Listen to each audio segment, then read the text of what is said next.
السلام علیکم ورحمۃ اللہ وبرکاتہ۔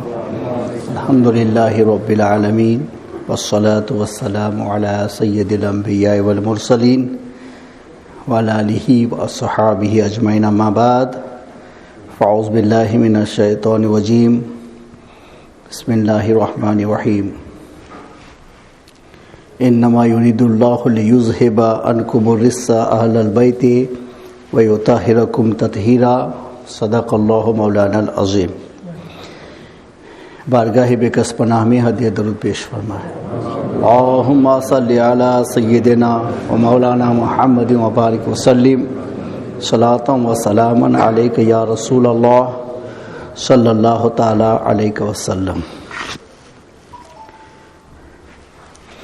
میرا آقا علیہ الصلوۃ تسلیم کے پیارے دیوانوں، آپ نے یہ سماعت فرمایا کہ برتھ ڈے منانا یہ جائز تو ہے، مگر ہم لوگ جس طریقے سے مناتے ہیں وہ غلط ہے، اور اس میں ہم لوگوں کو طریقہ بدلنے کی ضرورت ہے تاکہ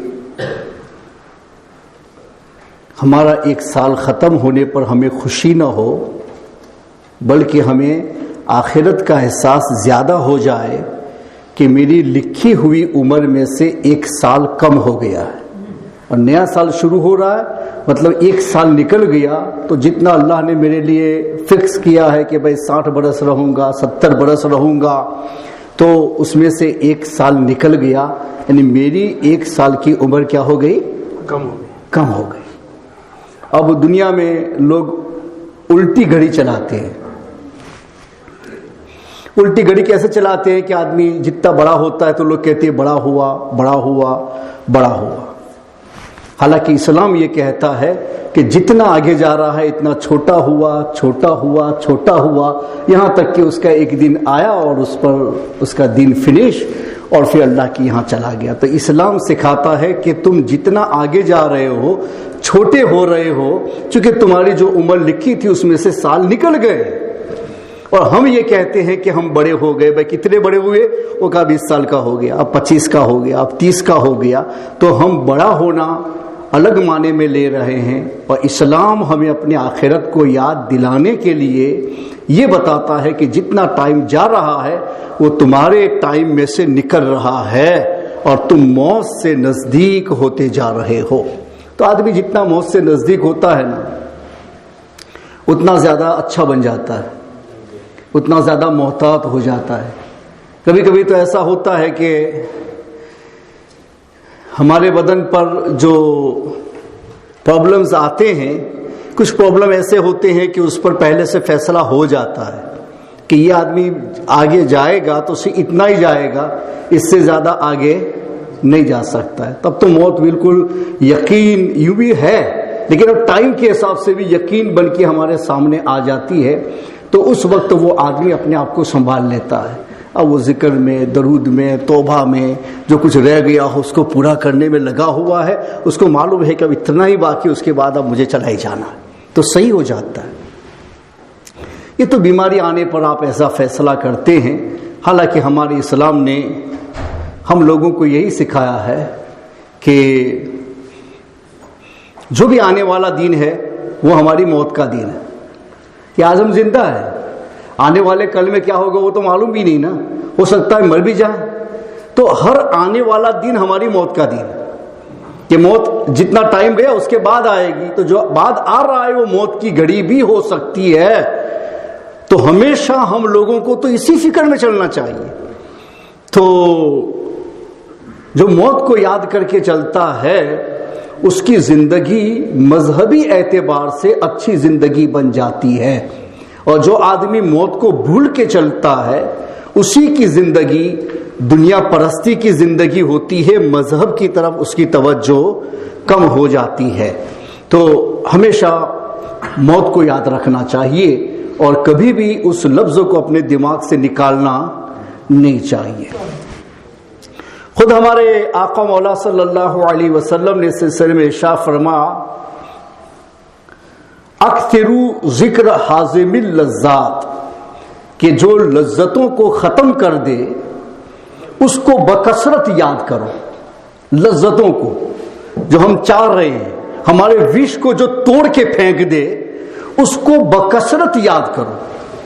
تو وش کو توڑ کے پھینک دینے والی چیز کون سی ہے؟ موت ہے. کہ تمہیں پتہ ہے تم سب کچھ کرو گے لیکن پھر موت، یہاں کا یہاں رہ گیا اور ہم چلے گئے، ادھر کا کچھ بھی نہیں آیا. جو ہم نے اللہ کے لیے اچھا برا کیا ہے وہی ہمارے ساتھ میں جائے گا اور اسی کے حساب سے فیصلہ ہوگا. تو پھر آدمی وہ دنیا کی لذتوں کو پورا کرنے میں تھوڑا سا قدم اپنا روک لیتا ہے. حضرت عیسیٰ علیہ السلام ایک مرتبہ ایک جنگل سے گزر رہے تھے تو ایک آدمی کو دیکھا کہ بڑا عمر رسیدہ ہے، یعنی اس کی ایج زیادہ ہو گئی ہے، مگر وہ لکڑیاں کاٹ رہا ہے. سخت دھوپ تھی، لکڑیاں کاٹ رہا تھا. تو حضرت عیسیٰ علیہ السلام نے اس سے پوچھا کہ بھائی یہ دھوپ ہے، تمہاری اتنی زیادہ عمر ہو گئی ہے، پھر بھی تم اتنا سخت کام کر رہے ہو، لکڑیاں کاٹ رہے ہو، کیوں ایسا کر رہے ہو؟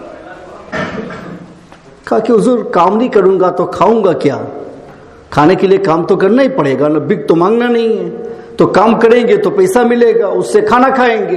تو میں اس لیے کام کر رہا ہوں کہ ہماری ضرورتیں پوری ہو جائیں. تو حضرت عیسیٰ علیہ السلام نے اللہ کی بارگاہ میں دعا کی کہ میرے مولا اس میں سے لالچ کو نکال دے، ہرس، تھوڑا بھی اپنا کام پورا کرنے کی جو ایک ہمارے پاس میں خواہش ہے نا. سب کچھ ہم جو کر رہے ہیں وہ اپنے کاموں کو پورا کرنے ہی کے لیے کر رہے ہیں، 2 روٹی کے لیے نہیں کر رہے ہیں. وہ تو بڑی آسانی سے مل جاتے ہیں. 2 روٹی کا اگر سوال ہونا بڑی آسانی سے مل جائے گی، زیادہ زحمت کسی کو نہیں کرنی پڑے گی. لیکن یہ لڑائیاں 2 روٹی کی نہیں ہیں، کئی روٹیاں اکٹھا کرنے کی ہے. کھانا تو اتنا ہی ہے جتنا آپ کا پیٹ لے سکے گا، اور تم ملینر ہو یا ٹریلینر ہو، کچھ بھی ہو جاؤ، مگر تمہارا پیٹ جتنا ہے اتنا ہی تم کھاؤ گے، اس سے زیادہ نہیں کھا سکتے ہو. تو پھر یہ اتنی زیادہ جو ہماری فکر ہے نا وہ اس کی نہیں ہے، اکٹھا کرنے کی ہے. جتنی بھی دنیا آج پرابلم میں جا رہی ہے وہ کھانے اور پینے کے نام پر پرابلم میں نہیں ہے، وہ سب کے سب اکٹھا کرنے کے نام پر پرابلم ہے. بس یہی ایک ہرس ہے ہمارے اندر کہ جس کی وجہ سے ہم آخرت بھول جاتے ہیں اور پھر دنیا ہی پر لگے رہتے ہیں. اور پھر جب اچانک موت کا پیغام آتا ہے تو ہم کہتے ہیں یار ہم نے تو کچھ نہیں کیا، اب کچھ نہیں ہوگا، اب کچھ نہیں ہوگا. کہ یہ گھڑی جو تمہاری ہے وہ تم کو بڑا نہیں بنا رہی ہے، کیا بنا رہی ہے؟ چھوٹا بنا رہی ہے. اور دنیا کے ساتھ رہ کر کے ہم نے ہمیشہ غلط سیکھا ہے، غلط منطق سیکھی ہے کہ اسلام کہتا ہے تو چھوٹا ہو رہا ہے اور دنیا کہتی ہے کہ تو بڑا ہو گیا. تو دنیا کا فارمولا اس لیے ہے کہ بھائی وہ دنیا کے ساتھ لگا رہنا چاہتا ہے، اس لیے یہ کہہ رہا ہے. اور اسلام کا یہ صحیح فارمولا اس لیے ہے کہ وہ تم کو بتانا چاہتا ہے کہ جو کچھ ہے وہ آخرت میں ہے. دنیا میں تو تم مسافر ہو، چند دن کے بعد کتنا بھی کر لو گے چھوڑ کے چلے جاؤ گے، ادھر کی کوئی چیز وہاں واپس نہیں جاتی. ایک کفن جاتا ہے وہ بھی ضرورت میں نہیں ہے، مگر اسلام نے اس کو ضرورت میں کیوں رکھا ہے؟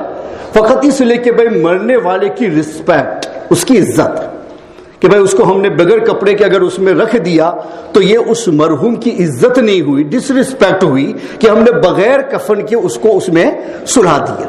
حالانکہ اندر جانے کے بعد تو نہ بدن رہے گا نہ کفن رہے گا، چند دن کے بعد سب ختم ہو جائے گا. لوگوں کی نظر میں، اللہ کی قدرت میں نہیں. اللہ کی قدرت میں تم ہمیشہ کے لیے ہو، ہمیشہ کے لیے رہو گے. چاہے تمہارا بدن دیکھنے میں کچھ بھی بن جائے، مگر اللہ کی قدرت میں تم پہلے بھی وہی تھے، بعد میں بھی وہی رہو گے. اس لیے قدرت کی بات نہیں کر رہا ہوں میں، وہ اپنی جگہ پر ہے، وہاں تو ایسے ہی ہے. لیکن نگاہوں میں بدل جاتے ہیں کہ بھائی پہلے میرا بدن تھا وہ سڑ گیا، گل گیا، ہڈیاں بھی بکھر گئی، برسوں کے بعد میں قبر کھودا تو کچھ پتہ ہی نہیں چلا کہ اندر کوئی تھا یا نہیں تھا. لوگوں کی نظروں میں، جبکہ اللہ کے یہاں میں جیسا تھا ایسا ہی ہوں، وہاں کچھ بدل نہیں سکتا. تو کفن گیا عزت کے لیے، اس کے علاوہ ہے کوئی چیز؟ کچھ بھی نہیں ہے. دنیا کو، ساری دنیا، سکندر بادشاہ کو جب جنازے میں لٹایا جانا تھا تو مرنے سے پہلے وصیت کر رہا، حالانکہ پوری دنیا کا بادشاہ رہ چکا ہے، کہا میرے ہاتھ کو کفن کے باہر رکھنا. کہا حضور اندر رکھنا چاہیے نا؟ کہا ہاں اندر رکھنا چاہیے، مگر میں لوگوں کو سبق سکھانا چاہتا ہوں کہ سکندر جیسا بادشاہ جس نے پوری دنیا پر حکومت کی مگر وہ دنیا ہی تک تھی، آج جب آخرت کی طرف جا رہا ہے تو کیا اس کے پاس دنیا میں سے کچھ ہے؟ کچھ بھی نہیں ہے، خالی جا رہا. تو اس نے کہا کہ میرے ہاتھ کو باہر رکھنا، جنازہ لے جاؤ تو ایسے تاکہ لوگوں کو پتا چلے ہاتھ میں کچھ نہیں ہے. سکندر جیسا آیا تھا ویسا ہی گیا، اس کے اعمال اس کے ساتھ گئے مگر اس کی دنیا میں سے کچھ بھی اس کے ساتھ میں نہیں گیا. تو اسلام یہ چاہتا ہے کہ تم اچھے اعمال کرو کہ آخرت کی زندگی ہمیشہ کی ہے، وہ ہمیشہ رہنا ہے، وہاں سے پھر آگے پیچھے نہیں ہونا ہے. وہ اگر پرابلم میں چلا گیا تو پھر تم اپنے لیے گھاٹے میں چلے گئے. یہ دنیا ہے، تم کماؤ گے، کھاؤ گے، رہو گے. میں نے کتنے فقیروں کو ایسا دیکھا ہے کہ جن کو میں نے 25 سال پہلے دیکھا تھا تب بھی وہ بھیک مانگ کے کھا رہا تھا اور زندہ تھا، اور 25 سال کے بعد میں نے دیکھا تب بھی وہ بھیک مانگ رہا تھا اور کھا رہا تھا اور زندہ تھا. نہیں کیا نا کچھ، چلو بھیک مانگنا حرام ہے لیکن زندہ تو رہا نا، کھانا پھر بھی ملا، کچھ نہیں کیا پھر بھی رہا. اس کی جتنی اللہ نے رکھی ہے عمر وہاں تک کو وہ کسی بھی طرح سے پہنچے گا، اس سے پہلے موت نہیں آئے گی. تو 2 روٹی کی اور پیٹ پالنے کی لڑائی نہیں ہے، دنیا میں لڑائی صرف روٹیوں کو اکٹھا کرنے کی ہے. اس لیے ہم پرابلم میں جا رہے ہیں. تو ہمارے اسلام نے اس چیز کو نکالا. تو حضرت عیسیٰ علیہ السلام نے دعا کی میرے مولا اس کے دل میں جو ہرس ہے، گریڈی ہے، نکال دے، اس کو تھوڑی دیر کے لیے الگ کر دے. دعا کی، نبی تھے تو اللہ نے اس کے دل میں سے لالچ ہی نکال دیا. تو اس نے کلاڑی پھینکی زمین پر اور بیٹھ گیا، پھر درخت کے ساتھ ٹیک لگا کر کے لیٹ گیا. اب حضرت عیسیٰ وہاں کھڑے، اس سے پہلے کاٹ رہا تھا، بڑی محنت کر رہا تھا. اب جیسے یہ دعا کی نا اس نے کلاڑی پھینکی اور بیٹھا آرام کرنے لگا. تو حضرت عیسیٰ فرماتے ہیں کہ اس سے پہلے تم بڑی محنت کر رہے تھے، اچانک کیا ہوا کہ سب تم نے پھینک دیا اور لیٹ گیا؟ وہ کہتا ہے کیا کریں گے، ایک کھانے کے لیے سب جھنجٹ ہو رہی نا، آخر مر جانا ہے، کیا کروں گا میں، اس لیے میں نے پھینک دیا، چلو جتنا ہوگا کر لیں گے، آگے کچھ نہیں کرنا. تو لالچ تھی تو کر رہا تھا. جیسے نبی نے کہا کہ اللہ تھوڑی دیر کے لیے نکال دے تو نکالا، تو اس نے سب پھینک دیا اور کہا کہ اب مرنا ہی ہے تو کیا کروں گا میں. تو پتہ چلا کہ ایک وش رکھی ہے جس کی وجہ سے ہم دنیا میں چل سکتے ہیں مگر ہم چلتے نہیں، یہ دنیا ہی میں چلے گئے. یہ سب سے غلط فیصلہ ہمارا ہے کہ ہم دنیا میں نہیں، یہ دنیا ہی کے اندر چلے گئے. حالانکہ ایک مومن دنیا کے اندر نہیں جاتا ہے، دنیا میں رہتا ہے، اس لیے کہ اللہ نے ہمیں بھیجا ہے جیسے بوٹ ہے کہ پانی کے اوپر چلتی ہے. پانی بوٹ کے اندر چلا آئے تو بوٹ ڈوب جائے گی، بیٹھنے والے بھی ڈوب جائیں گے. تو پانی بوٹ کے لیے رحمت ہے جب نیچے رہے، اندر نہ آئے. مگر وہی پانی جو رحمت ہے بوٹ کے اندر چلا جائے تو آپ کہو گے اب یہی زحمت ہے کہ بوٹ کو بھی ڈبو دے گا، جو اس میں بیٹھا ہے سب کو ڈبو دے گا. بس یہی ایک حال ہے کہ دنیا ہے، ایک بوٹ ہے جس کے اندر ہم ہیں. اگر اس کو نیچے رہنے دو، یہ تمہارے لیے رحمت ہے کہ تمہارا کام بھی نکل جائے گا اور تم برباد بھی نہیں ہو جاؤ گے. لیکن اس کے اندر چلے گئے تو پھر تم ہلاک و برباد ہو جاؤ گے. یہ تمہارے ساتھ آئے گی نہیں. جب تمہاری موت کا وقت آئے گا تب کہے گا میں کسی کے ساتھ نہیں گئی، تمہارے ساتھ بھی نہیں جاؤں گی. وہاں تو اعمال جاتے ہیں، تم جانو، تمہارا کام جانے، ہم تمہارے ساتھ آنے والے نہیں. ہمیشہ ایسا ہی ہوا. پھر بھی ہم لوگ غلط طریقے پر چل رہے. تو میں نے آپ کو بتایا کہ برتھ ڈے مناؤ، اسلام روکتا نہیں. جس کو اسلام نے نہیں حرام کیا ہم اور آپ کون حرام کر دے. جس کو اسلام نے مکروہ نہ کہا ہونا اس کو بھی کسی کو مکروہ کہنے کی اجازت نہیں ہے. کہ اسلام نے ناپسند کہا ہو تو ہم بولیں گے ناپسند. ہمارا اسلام کچھ نہیں بولتا ہے، قانون کچھ نہیں بتاتا ہے تو ہم کہیں گے جائز ہے، مباح ہے، آپ کے اوپر ہے، کرو یا نہ کرو. قانون میں ہم لوگ مداخلات نہیں کر سکتے. یہ وہابی ہیں کرتے رہتے ہیں, جماعتی یہ کرتے رہتے ہیں, وہ اسلام اپنی چوائس پہ چلاتے ہیں. ان کو جو پسند آئے جائز, نہ آئے تو ناجائز. رسول اللہ کو پیٹھ کے پیچھے کا علم نہیں ہے, کتاب میں لکھا.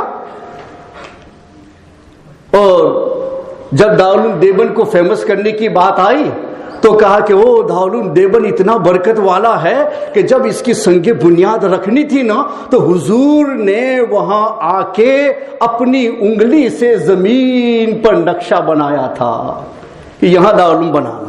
تو جس نبی کو پیٹھ کے پیچھے کی خبر نہیں ہے, اس کو مدینہ میں رہتے ہوئے دیوبند کا کیسے پتا چلا, اور دیوبند کی زمین کا کیسے پتا چلا کہ آ کے نقشہ بنا کے جائے؟ تو فیمس کرنا ہوا تو کہا حضور آ گئے اور کر دیا. اور جب عقیدہ بتانا ہوا تو کہا حضور کو تو پیٹھ پیچھے کی خبر نہیں, اپنی چوائس سے دین بناتے. اور ہم اہل سنت یہ کہتے نہیں, دین اللہ اور رسول کا دیا ہوا ہے. ایک چیز کو ہم مکروہ بھی نہیں کہہ سکتے جب تک ہمارے پاس شریعت کی کوئی دلیل نہ آ جائے اس چیز کو ناپسند کہنے کے لیے, وہاں تک اتنی بھی جرات نہیں کر سکتے. تو جو اہل حق ہوتا ہے ان کے ساتھ رہ کے چلتا ہے, جو اہل باطل ہوتا ہے نا وہ خود اپنے طریقوں سے پہچانا جاتا ہے. اس کو پہچاننے کے لیے کتابوں میں جانے کی ضرورت نہیں ہوتی, وہ خود ہی سے پہچان لیے جاتے ہیں کہ اپنے منہ سے جو آیا بول دیا تو سمجھو کہ وہ باطل ہے, اور بولنے سے پہلے کہتا ہے نہیں میں دیکھوں اللہ اور رسول نے کیا کہا ہے تو وہ سچا ہے, اس لیے کہ اندر دیکھ کے بول رہا ہے, قانون کو سامنے رکھ کر کے بول رہا ہے. تو یہ نیا سال اسلام کا جو آیا وہ ایک سال ہمارا نکل گیا, قیامت سے ایک سال ہم نزدیک ہو گئے. ایک سال نزدیک ہو, جتنے دن اللہ نے باقی رکھے, جتنے سال باقی رکھے قیامت آنے کو, لیکن ایک سال نکل گیا. 41 اس میں سے نکل گیا, 42 شروع ہو گیا. یہ 42 ابھی نکلے گا تو قیامت ایک سال اور نزدیک آ جائے گی. تو قبر تو کیا, قبر تو سب کی نزدیک ہے, یہاں تو قیامت بھی ہر دن جاتا ہے, قیامت نزدیک آ رہی ہے. ہر مہینہ اور سال جاتا ہے, قیامت نزدیک آ رہی ہے. اور ہم ہیں کہ نہ قبر کی فکر ہے نہ آخرت کی فکر ہے, ہمیں تو اپنے برتھ ڈے منانے میں خوشیوں کی فکر ہے, جبکہ موت ہماری بالکل نزدیک آ گئی ہے اور ہم اس کو بھولے ہوئے ہیں اور اپنی پیدائش پر خوشی کا اظہار کرنے جا رہے ہیں. یہ ایک غلط طریقہ ہے. اگر ایک مسلمان اس کو نکال دے اور یہ کہے کہ بیٹے یہ تمہارا برتھ ڈے ہے آج, تم کو پتا ہے تمہارا ایک سال تمہاری زندگی سے بیٹے کم ہو گیا ہے, ابھی جتنا باقی ہے ہم نہیں جانتے ہیں, مگر جتنا اللہ کے یہاں ہے اس میں سے ایک سال کم ہو گیا ہے. بیٹے جو کچھ کمی رہ گئی ہے, نمازیں نہیں پڑھی ہو, کچھ بھول گئے ہو, کوئی گناہ ہو گیا ہے تو اچھی طرح سے توبہ کر لو اور اللہ سے مانگو کہ نیا سال تمہارا اچھا ہو کہ ہم سے کوئی گناہ نہ ہو سکے. یہ بھی برتھ ڈے مناؤ, یہ صحیح ہے جو اسلام چاہتا ہے, مگر ہم اسلام کے ساتھ کہاں ہے؟ ہم تو بالکل عیسائی اور یہودیوں اور دوسرے جو بد مذہب ہیں ان کے ساتھ میں مل کر کے ان کی طرح سے ہو گئے ہیں. وہ جو کرے وہ ہمارے نزدیک آئیڈل بنتا ہے, اور رسول اللہ نے جو کہا ہے اس کو تو ہم بھولے ہوئے. یہ غلط اسلام ہے, غلط اسلام ہے, غلط تھنکنگ ہے. صحیح اسلام یہ ہے کہ ہم کچھ بھی کریں گے تو اپنے اسلام کے ساتھ مل کے کریں گے, جس کو میں نے گزشتہ جمعہ آپ کو ایگزامپل سے بتایا تھا کہ ہمارے نبی ورشپ میں بھی اہل کتاب کے ساتھ مشابہت کو پسند نہیں کرتے تھے. تو آپ نے فرمایا کہ عاشورے کا روزہ 10ویں محرم کو میں رکھتا ہوں, لیکن آئندہ سال زندہ رہا تو میں 9ویں کا بھی رکھوں گا تاکہ یہودیوں کے خلاف میرا روزہ ہو جائے. پسند نہیں پیا کہ عبادت میں بھی ان کے ساتھ میں ہم میچنگ کریں, یہ ہم کو پسند نہیں ہے. اور ہم ہیں کہ اپنی پوری زندگی کو ان کے ساتھ میں میچ کر رہے ہیں. کیا پلٹ کے ہم نے دیکھا ہے کہ میچنگ ان سے کرنے کے لیے اللہ نے کہا تھا یا رسول اللہ سے میچنگ کرنے کے لیے کہا تھا, مگر ہم بھول گئے. ہم بھول گئے کہ ہمارے نبی کی زندگی ہمارے لیے نمونہ ہے, اور اس کو ہم سامنے رکھ کر کے ہر فیصلہ کرتے ہیں تو الحمدللہ خدا کی بارگاہ میں ہم اتنے مقبول ہو جاتے, اتنے مقبول ہوتے. یہ بلائیں کیا ہمارے پاس میں آتی, بلاؤں کے لیے ہم دعا کرتے تو ہماری دعاؤں پہ بلاؤں کو اللہ ٹال دیتا. ایک مرتبہ مدینہ شریف میں ایک آگ نکلی، وہ بڑی بھیانک آگ، وہ لاوا رس نکلتا ہے نا، بس ایسے ہی آگ ہوگی، اس کا کوئی ڈیفینیشن وہاں بیان نہیں کیا، مگر کہا ہے کہ بھیانک آگ ایک پہاڑ کے اندر سے باہر آنے لگی۔ اب لوگوں کو خطرہ محسوس ہوا کہ اب کیا ہوگا، تو عمر فاروق اعظم رضی اللہ تعالی عنہ خلیفہ تھے اس وقت، تو گئے حضور امیر المومنین، وہ پہاڑی میں سے آگ نکلنا شروع ہوئی ہے بڑی تیزی کے ساتھ، وہ پتہ نہیں کیا ہو جائے، شہر کو جلا دے سکتی ہے۔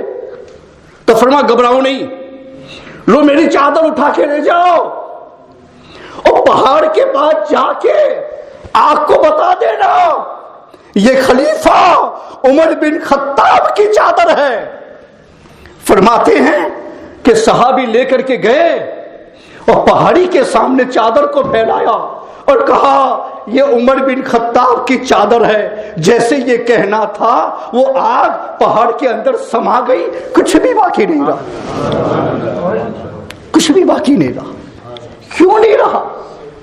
اس لیے کہ نبی کو انہوں نے پورا نمونہ اپنے لیے بنا لیا تھا، جو کریں گے نبی کے فیصلے پہ کریں گے، ان سے ہٹ کے کچھ بھی نہیں کرنا ہے۔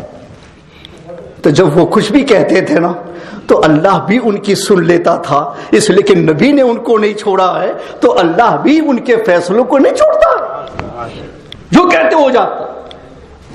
مصر کے اندر دریا تھا، وہ ہر سال ایک بچی کو ذبح کرتے تھے، وہ لوگ گہنے وغیرہ پہنا کر کے بچی کو پانی میں ڈال دیتے تھے اور وہ اس میں مر جاتی تھی، اس کے بعد میں وہ دریا چالو رہتا تھا۔ اگر ایسا نہ کرو نا تو پانی نہیں آتا تھا، ختم ہو جاتا تھا، اور پورے ایجپٹ کا وہ سہارا وہی دریا تھا۔ تو جب اسلام کی حکومت آئی تو حضرت عمرو بن عاص وغیرہ کے وہاں کنٹرولر تھے وہاں، تو لوگوں نے کہا کہ حضور ہمارے یہاں تو رسم یہ چلتی ہے کہ ہر سال ایک بچی کو گہنے پہنا کر اور سنوار کر کے اس میں ڈالا جاتا ہے تو وہ سمندر چلتا ہے، ایسا نہ کرو تو پانی چلا جاتا پھر واپس نہیں آتا۔ کہا ہر سال ایسا ہوتا ہے؟ کہاں، اور ہر سال ہم ایسا ہی کرتے۔ تو آپ فرماتے پہلے جو تم نے کیا وہ کیا، ہم مسلمان ہیں، ہمارے اسلام کے آنے کے بعد کسی جان کو ہم ناحق مارنا گوارا نہیں کرتے، اس لیے ایسا نہیں کیا جائے گا۔ لکھ کر بھیجا عمر فاروق اعظم کو، خلیفہ وہ تھے، وہ یہاں کے گورنر تھے، لکھ کے بھیجا، کہا حضور یہاں ایسا سسٹم چل رہا ہے اور پانی چلا گیا، لوگ کہتے ہیں کہ ایک بچی کو اندر رکھا جائے گا، جان اس کی دی جائے گی تو واپس آئے گا، ورنہ سمندر واپس نہیں آئے گا، تو کیا کریں گے لوگ؟ تو آپ فرماتے ہیں ایسا تو نہیں ہو سکتا اسلام میں کسی جان کو دینا۔ خط لکھا، کس کے نام؟ دریا کے نام، کہ یہ خط ہے عمر بن خطاب امیر المومنین کی طرف سے دریائے مصر کو، اگر تو اللہ کے حکم سے چلتا ہے تو اللہ کے حکم سے جاری ہو جانا، اور کسی اور کی وجہ سے چلتا ہے تو کبھی مت آنا، تیری ہمیں ضرورت نہیں ہے۔ خط لکھا، لکھ کے بھیجا اور کہا کہ جاؤ یہ خط پہنچا دو، اور اس سے کہو گورنر سے یہ خط لے جا کر کے اس دریا میں پھینک دے۔ کہتے ہیں کہ سب کو لے کر کے عمرو بن عاص گئے، خط لے کر کے، لکھا ہوا پڑھا انہوں نے، اور لکھا کس کو ہے؟ دریا کو۔ پڑھنا جانتا ہے؟ نہیں جانتا ہے۔ خط لکھا عمر نے دریا کو اور کہا جا پھینک دو۔ عمرو بن عاص خط لے کر کے گئے، سب لوگ ساتھ میں ہیں دیکھنے کے لیے کہ دیکھیں حضرت عمر بن خطاب کی کرامت کو کہ کیا ہوتا ہے۔ جیسے ہی خط پانی کے، اور جیسے ہی خط دریا، خشک دریا میں پھینکا، تھوڑی دیر کے بعد میں پانی آنا شروع ہوا۔ ہر سال جتنا پانی ہوتا تھا اس سے بھی پانی آگے بڑھ گیا، اور بتا دیا کہ رسول اللہ کو نمونہ بنانے والے ایسے ہوتے ہیں کہ زمینوں کو خطاب کرے تو زمین بھی ان کا خطاب سننے کے لیے تیار ہو جاتی ہے۔ افریقہ کے اندر، یہ سیرت صحابہ میں یہ بات لکھی ہوئی ہے، افریقہ کے اندر جب مسلمانوں نے انٹر ہونا شروع کیا، باطل کے لیے گئے، تو انہوں نے اپنے لشکر کو جنگل میں ٹھہرایا۔ تو اب جنگل کو صاف کیا اور اس کے بعد میں لشکر کو وہاں روکا گیا. تو ظاہر سی بات میں جنگل ہے, کوئی آدمی رہتا نہ ہو تو وہاں سب خطرناک چیزیں, کیڑے مکوڑے بھی اندر رہتے ہیں, سنیک رہتے ہیں, اسکورپین ہوتے ہیں, کیا سے کیا خطرناک چیزیں وہاں رہتی. تو امیر جو لشکر ہے ان کا نام مجھے یاد نہیں ہے, مگر یہ واقعہ میں نے پڑھا, اسے بتا رہا ہوں کہ انہوں نے زمین کو خطاب کیا اور یہ کہا کہ ہم مسلمان کی آرمی ہیں, اپنے اسلام کے جھنڈے کو یہاں گاڑنے کے لیے جا رہے ہیں, اور اس جگہ پر ہمیں ٹھہرنے کی ضرورت پیش آئی ہے. اس زمین پر بسنے والے کیڑے مکوڑوں, تم لوگوں کو ہم کہہ رہے ہیں کہ اپنی جگہ تبدیل کر دو, اس جگہ پر ہم ٹھہریں گے. فرماتے انہوں نے جیسے اپنی صدا لگائی, تھوڑی دیر کے بعد میں زمین میں جو کچھ رہتا تھا سب کے سب اپنے بچوں سمیت اپنے اوپر اٹھا کر کے نکلنا شروع ہو گئے. فرماتے ہیں کہ کیڑی آنٹ جو چیوٹی ہے وہ بھی اپنے بل میں نہ رہی, وہ بھی نکل گئی اور انہوں نے اپنی جگہ کو تبدیل کر دیا. جگہ کو تبدیل کر دیا. کیوں؟ کہا مسلمانوں کا لشکر آیا ہے, اعلان ہو گیا ہے کہ ان کو یہاں ٹھہرنا ہے اور ہماری وجہ سے ان کو یا ان کی وجہ سے ہم کو تکلیف نہ پہنچے, اس لیے اعلان کیا ہے. سب نے اعلان سنا اور سب نکل کے وہاں سے چلے گئے. وہ مسلمان ہیں, ہمارا حکم ہر جگہ نافذ ہو سکتا ہے, مگر شرط ہے نا, فاتبعونی یحببکم اللہ, میرے نبی کے پیچھے چلو تو اللہ تمہیں اپنا محبوب بنا لے گا. اور جب محبوب بناتا ہے تو محبوبوں کی بات کو رد نہیں کیا جاتا, وہ اللہ کے لیے قسم کھاتا ہے تو اللہ اسی قسم کو پورا فرما دیتا ہے. مگر یہ بننا اتنا آسان نہیں ہے نا. ہر جگہ پر یہودی, ہر جگہ پر عیسائی اور ہر جگہ پر ہندو, اور انہی کے طریقے پر ہم چلتے, اور پھر بات آتی ہے وہ فلاں چیز مت کھاؤ, کا کیوں نہیں کھائیں گے, وہ کا یہودی بیچتا ہے تو ان کو نفع مت پہنچاؤ. ارے بھائی بینک بھی وہی چلاتا ہے تو پیسہ رکھنا ہی بند کر دو نا. وہ ہمارے پیسوں پر, مسلمانوں کی چیریٹیوں پر تو ان کی بینکیں چلتی ہیں کہ ہم مسلم چیریٹی کو ہیلپ نہیں کر سکیں گے کہ چلو بھائی اس کو ضرورت ہے ابھی دے دیتے ہیں, جب آئے گا وہ ہمیں واپس کر دے گا تو اس کو انٹرسٹ بھی نہیں دینا پڑے گا, مسلمان کا ادارہ سیٹ ہو جائے گا. ہم سوچتے نہیں سوچتے. حالانکہ ہم نے 3 لاکھ پاؤنڈ اگر بینک کے اندر رکھا ہے نا تو ہر سال کے حساب سے وہ ایک مہینے میں شاید 1 لاکھ کے پیچھے 500 منیمم لیتے ہیں انٹرسٹ ریٹ کے اوپر.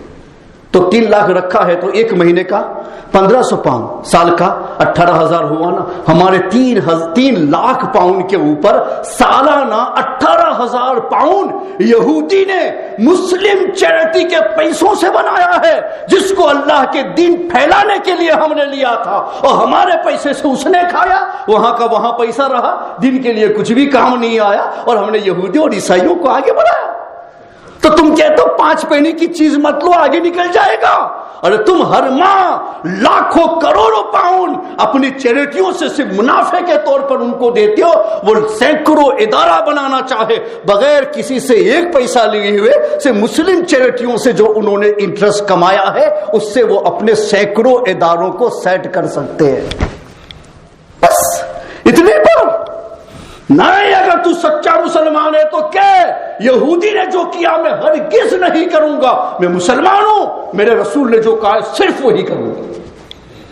یہ بات ہوتی نا, کیا منافع کی بات کر رہے ہو, دنیا کے پیسوں کی کیا بات کر رہے ہو, تو مسلم ہو, اللہ و رسول کے فرمان کی بات کرو. میں عیسائی کی ایک بات نہیں مانوں گا, وہ اہل کتاب ہے, ہمارے خلاف ہے, ہم مسلمان ہیں. آج سے میں وعدہ کرتا ہوں اپنی زندگی میں دیکھوں گا عیسائی کی کوئی چیز میرے پاس میں ایسی نہ آئے کہ جو سائن بن کے چلتی ہو, میں ہرگز اس کو نہیں اپناؤں گا. جب بھی اپناؤں گا تو میں اپنے رسول کا, اپنے صحابہ کا, اپنے بزرگوں کا جو دیا ہے اسی کو اپناؤں گا. ایک بات عیسائی کی مجھ میں نہیں آ پائے گی. تو یہ وعدہ اچھا وعدہ ہوتا ہے. یہ کیا کہ کوک نہیں پیوں گا, پیپسی نہیں پیوں گا, ارے یہ تو حلال ڈرنک ہے, چاہے جس کی وہ اجازت ہے پی, کوئی نہیں روکتا ہے. مگر یہ جو غلط ہے اس سے اپنے آپ کو روکو. یہ اسلام کی چوائس ہے، حالانکہ ہم اس سے نکل گئے ہیں اور غلط فیصلے کر رہے ہیں۔ تو میں نے بتا دیا کہ چیریٹیوں سے ہم کتنا فائدہ دے رہے ہیں، اب تم خود حساب لگا لینا کہ پورے انگلینڈ میں کتنے ادارے ہیں اور سب نے کتنا پیسہ رکھا ہے، اور اس کے پیچھے منتھلی ان کا جتنا بینیفٹ ہے اور یرلی جتنا بینیفٹ ہے، آپ خود اندازہ لگا دینا کہ مسلمان اپنے وقف کے پیسوں سے ان کو کتنا آگے لے جا رہا ہے اور ہم کتنے پیچھے جا رہے ہیں۔ اللہ تعالیٰ ہمیں سچی سمجھ عطا فرمائے کہ ہم صحیح بن جائے۔ آخری لفظ، حضرت امام حسین رضی اللہ تعالی عنہ نے کربلا کے میدان میں جا کے یہی بتایا تھا کہ ہم تو وہ مسلمان ہیں کہ صرف یہ نہیں کہ غیروں کو، غیر تو غیر ہے، اس کو کیا اپنائیں گے، ہم وہ مسلمان ہیں کہ ہمارا مسلمان بھی اگر اللہ اور رسول کے فرمان کے خلاف چلا جائے تو ہم اسے بھی قبول کرنے کو تیار نہیں ہوتے ہیں۔ یہی بتا، اسی لیے وہاں میدان میں پہنچے، اسی لیے جان دے دی۔ کوئی کافر سے لڑنا نہیں تھا، امام حسین کا مسلمان ہی سے تھا، مگر نکم میں مسلمان تھے، عمل نہ کرنے والے مسلمان تھے، دنیا پر فریفتہ رہنے والے مسلمان تھے، قانون کی خلاف ورزی کرنے والے مسلمان تھے، حلال کا ارتکاب، حرام کا ارتکاب کرنے والے مسلمان تھے۔ تو حضرت امام حسین نے فرمایا تھا کہ ایسے مسلمان ہمارے لیے آئیڈیل نہیں بن سکتے ہیں، اور ان کے ہاتھوں پر ہاتھ رکھ کر کے ہم اسلام کو فروخت نہیں کر سکتے ہیں۔ اس لیے آپ نے اپنے رفقا سمیت سب کی جان شہادت میں دے دی، مگر یہ بتایا کہ ہم صرف اور صرف اپنے نبی ہی کو اپنا رہنما بنا کر کے چلتے ہیں، ہمارے نبی کے مشن کے خلاف جو جائے اپنا ہو اسے بھی نکال دیتے ہیں۔ یہی ہے حسینی مشن، اس مشن پر ہمیں مضبوط رہ کر کے کام کرنا چاہیے۔ تو انشاءاللہ اس وقت بھی ہم مسلمان اپنے دین کے لیے بہت کام کر سکتے ہیں۔ آج بھی ہو سکتا ہے ابراہیم سا ایما پیدا، آگ کر سکتی ہے انداز گلستہ پیدا۔ وما علینا الا البلاغ المبین۔